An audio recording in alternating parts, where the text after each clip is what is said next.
Hey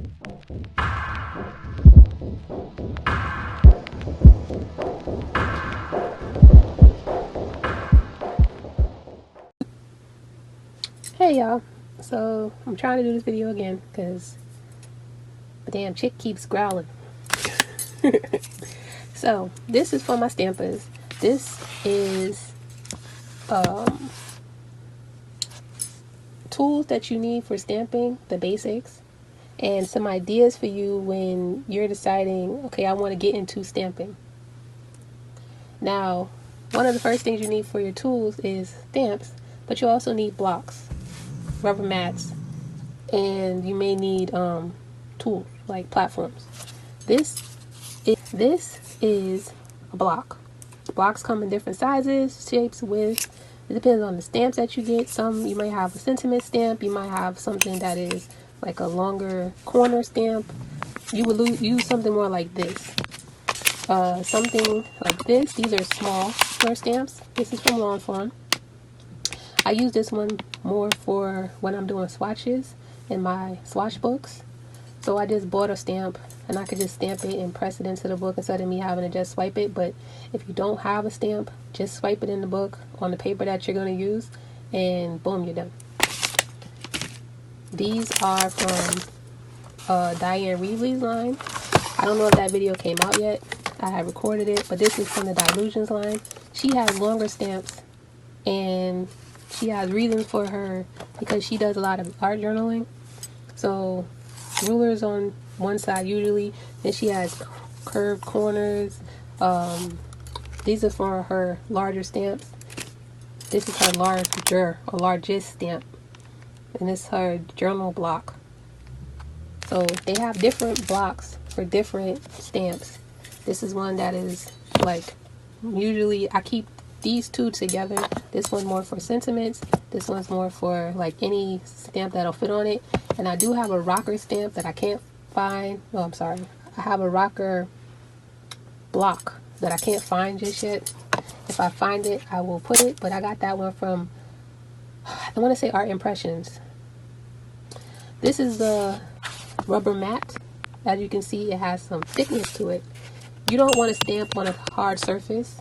You want to stamp on something that gives you some give. If you can't get something like this, which I got this from either Michael's, Joann's, or Consumer Crafts a long time ago.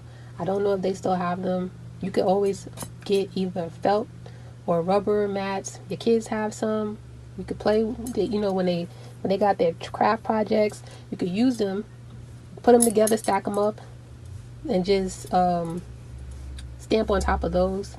Otherwise, this is, as you can see, it's pretty thick, has some give, and it's just, it gives some resistance so that when I'm stamping, it pushes in the paper into this, and it gives me a better impression where it's more contact with the stamp hitting the paper versus it just hitting the hard surface. Where you, as you know, on my desk, the black mat that I have is my Timbo's glass mat, which is underneath my multimedia mat.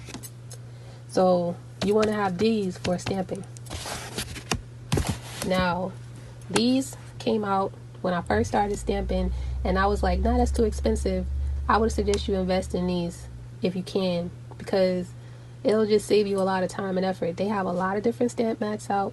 They have a lot of different repositional tools. They have a lot of blocks. They have a lot of everything. Just go with the thing that works best for you. Don't kill your pockets. Go with the most affordable. But if you invest in something early on that's like one of the best things for you, you don't have to worry about getting it again and wasting money. This is a Misty stamping tool. This is one of the first stamping blocks that came out, or repositionable tools. The thing about this is the fact that it has grids. You can line it up, your stamps. It has now creative corners. So corners help you position it on the mat. So this is pretty much your workspace. It has rulers on all three sides. This side's more like a book. This is my stamp. Then I have, this is a grid mat that I use for cards. And this underneath is just the paper that I leave underneath it. But I also have paper. This is grid paper to line up. And I have a piece of mat that came with it underneath it. I invested in magnets. The magnets, you can get them a stack, $10 for a stack or something like that off of Amazon, and wrap them in washi tape so that they're easy to pick up and put down, because they can be very strong and you will feel it when you're lifting it. These, I don't know how much these are. I got these when they first came out. This was like maybe $10-$20 for the set. It was like 3 of them inside of it, and they go inside the Misty, but you don't have to just use it with the Misty. You can use it with any stamp platform. Just get what is most affordable for you. And in terms of stamps, this is they got 2 stamps or 3 stamps. Usually it's the red rubber stamps, and then there's the clear stamps. Clear stamps will stain. You want to make sure that you take care of your stamps. I personally don't leave ink on my stamps. I will treat them first. So what that means is when you first get your stamps, there will be a residue on them. You could just take your stamp chamois or your cloth or whatever that you clean, wipe it off. Or you could just get some clear ink or any ink, keep stamping it till you get the residue off. Wipe it off with your hand. And when it comes to cleaning your stamps, if you don't have a stamp chamois, you can make a mixture. You can look online. YouTube has them. Make a baby shampoo with a lot of water. A little bit of Dawn, a baby shampoo or something, a lot of water. Scrub it to get the ink off of it. There's different inks. I've shown them to you. If I didn't, I will show them to you again. But some inks will stain your stamps. It's okay. The stamp will still work. Just go where I'm going with this. So, this is a Misty. This is the Tim Holtz stamp mat. This is his stamp platform. Now this one I got full price when it first came out. It was probably like 30 to 50 bucks. I don't know how much they are now. Currently, they have the stamp platform, the travel one. I got this one from Tuesday Morning years ago. I don't know how much they are now. I'm just showing y'all stuff that I got a long time ago, and I'm just telling y'all what is the most cost-effective, affordable options that I suggest that you look into, because you don't want to be spending mad money trying to get stuff, you know what I mean? Same thing with the Tim Holtz mat as opposed to the Misty. Misty opens like a book. This one opens like a pad, right? So he has a grid. His mats are reversible, or his stamp platform is reversible, so you could take this off, flip it, and one side will have the grid, one side will not. You still want to have a piece of felt or rubber or something in to give that give, because this is hard. So I have that, and it's being held down by magnets. This platform, if you know anything about Tim Holtz, when he does his work, he will use his platforms and stuff have glitter, ink, whatever on it.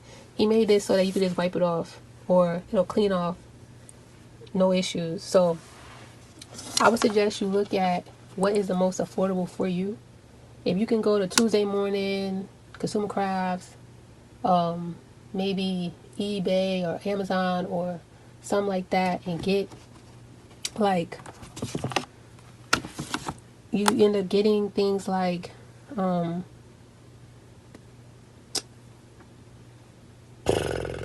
stamps, dies, platforms, blocks, rubber mats like I'm showing here. You can get your hands on all these types of things, but you don't need all of them. If you invest in something and it is good quality in the beginning, you don't have to worry about buying something over and over again, because the Misty that I got is the Misty that I've had for years. The stamps that I've had them for years. Same thing with the dies. So, hope this helps. Later, y'all.